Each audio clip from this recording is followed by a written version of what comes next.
Chinese emperor.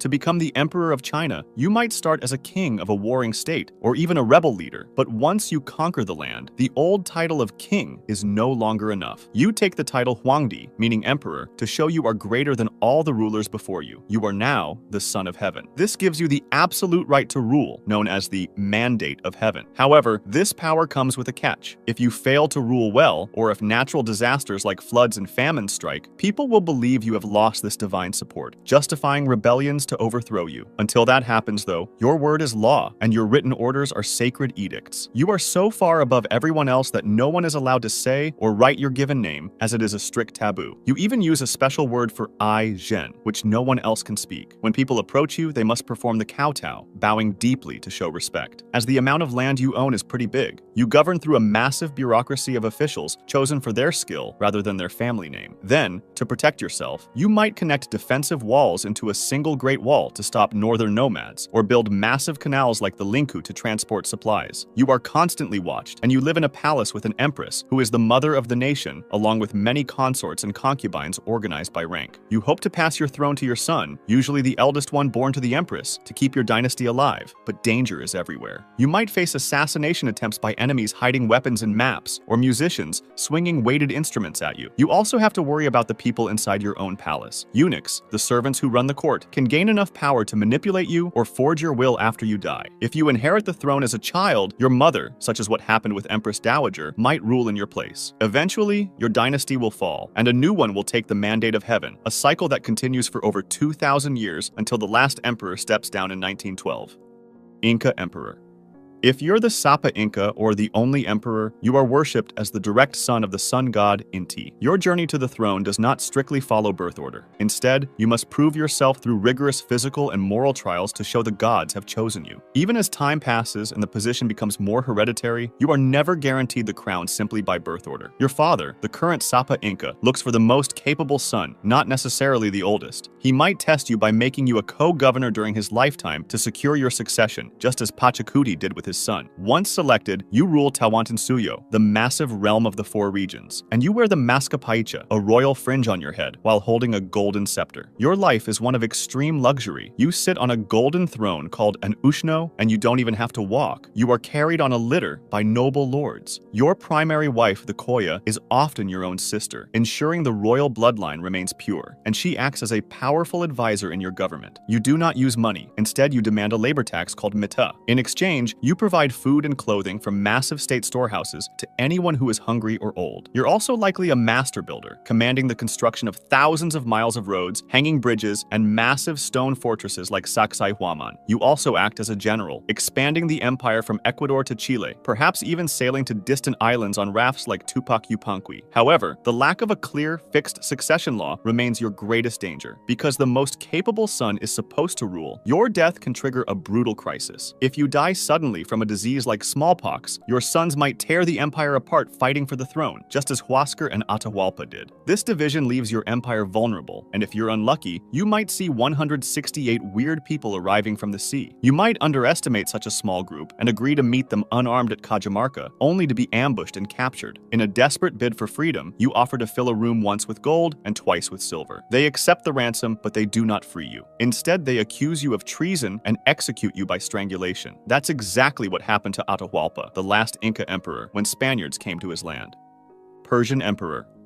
To be a ruler in the Achaemenid Empire, you are born into a life of strict education and immense expectation. You are raised by eunuchs until you are 7 years old, learning to ride horses and hunt. After turning 14, you are taught by 4 aristocrats who make you learn ethics and morals. They teach you the core values of your ancestors, mostly that fear is slavery and that you must always tell the truth. Once you take the throne, you hold the supreme title, King of Kings. You might also call yourself King of Countries or King of Babylon. You rule over a massive, multi-ethnic empire filled with Medes, Elamites, Assyrians, and many others. To keep control, you appoint satraps or governors who are usually your Persian relatives. You also rely on the Royal Road, a 1,500-plus mile ancient highway, to keep your vast territories connected. Buildings are important to showcase your power, so you work on grand projects, such as the Gate of All Nations and the Hall of 100 Columns at Persepolis. War is still your primary duty, though. You lead huge armies to expand your borders. You might march into Egypt, defeating the pharaoh, as at the Battle Battle of Pelusium. You might even use your enemy's beliefs against them, placing animals they consider sacred, like cats and sheep, on the front lines so they refuse to fight back. Once you win, you adopt their customs to gain legitimacy. You become the pharaoh, claiming to be a descendant of their gods, Ra and Horus, and you pay respect to their deities. However, this is mostly to keep control. If a city like Babylon rebels against you, you might tear down its fortifications, punish its priests, and melt down the gold statue of their god, as happened during Xerxes the Great's rule. If you try to invade Greece, you might have to build a bridge of boats across the ocean at the Hellespont. If a storm breaks your bridge, you might order the water itself to be whipped 300 times as punishment before building a new one. Xerxes likely really did that, by the way. Despite your power, you constantly face revolts from conquered lands like Egypt and Babylon, where locals try to crown their own kings the moment you show weakness. You must crush these uprisings quickly, or the entire empire will likely fracture. Even inside your own palace, you are not safe. Powerful courtiers, eunuchs, and the commanders of your royal bodyguard are often plotting against you. If you show weakness or fail in war, they might sneak into your room and assassinate you, leaving your sons to fight over the remains of your empire.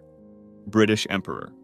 To rule the British Empire, strangely enough, you usually do not hold the title of emperor. For centuries, you are simply called a king or queen, though your laws declare that you wear an imperial crown. This distinction is vital because it signifies that you possess a sovereign dignity and answer to no superior power on earth, not even the Pope. Your position is defined by a delicate balance between your royal authority and the will of Parliament. Unlike other emperors who have absolute power, you generally cannot levy taxes or pass laws without the consent of your government, and your reign is often marked by the struggle to manage these internal political powers while acting as the supreme governor of the church. You also do not always send armies to conquer. Instead, you grant royal charters to private organizations like the East India Company. These joint stock companies raise their own armies, mint their own coins, and govern vast territories in your name, particularly in Asia. You also rely on the Royal Navy to secure the oceans, protecting the trade routes that make your wealth. In the early days, you might even tacitly encourage privateers to raid the treasure fleets of your rivals, like Spain, using state-sanctioned piracy to weaken your enemies and enrich your treasury. Your reach is truly global, eventually covering a quarter of the Earth's land area. You fight wars on every continent, clashing with France, Russia, and indigenous powers to secure dominance. If you lose major colonies, as you might in North America, you simply shift your focus to the Pacific, Africa, and Asia. It is only much later in your history that you officially adopt the title of Emperor or Empress, and even then, it applies specifically to India. You take this title to assert your paramount status over hundreds of local princely states and to signal that you have succeeded the Mughal emperors. However, the cost of maintaining such a vast domain is immense. You face constant rebellions and the need to defend borders thousands of miles from home. The economic strain of global conflicts, particularly 2 world wars, eventually leaves your country bankrupt. In the end, you oversee a process of decolonization, where your former subjects become independent nations, and your role transforms from an imperial ruler into the symbolic head of a voluntary commonwealth. Byzantine Emperor. To be the Byzantine emperor, you must accept that you are the guardian of the Roman legacy, but your world is centered in Constantinople, not Rome. Once you are crowned, usually because your father was the last emperor, you take the title Basileus, meaning sovereign. To your people, you are the highest ruler on earth, and from now on, you have to act like it. Your daily life is designed to show the public that you are pious and respectable. Your day begins not with breakfast, but with prayer. You walk from your room to the ceremonial hall to pray before an icon of Christ, repenting as a servant of God. As another example of the behavior you must follow, when you walk to the great church of Hagia Sophia for the big outings on major holidays like Easter or Christmas, you must remove your crown before entering, a custom followed since the 5th century. The line between your political power and religion does not exist. On Palm Sunday, you walk through the streets decorated with laurel and olive branches while the people sing, adoring you. On Holy Thursday, you copy the Bible by washing the feet of 12 poor people. You distribute apples and baskets of gifts on holy days. Every action is a performance to prove you are God's vicegerent.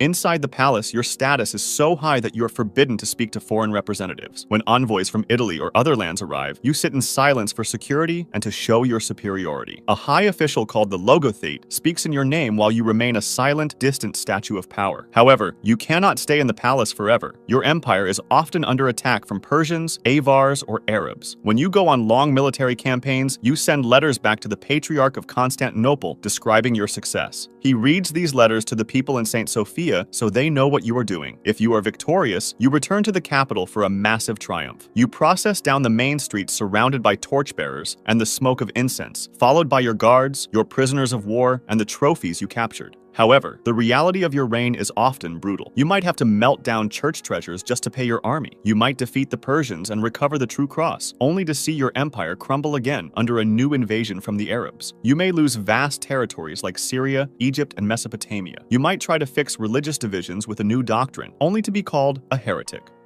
Mongol Emperor.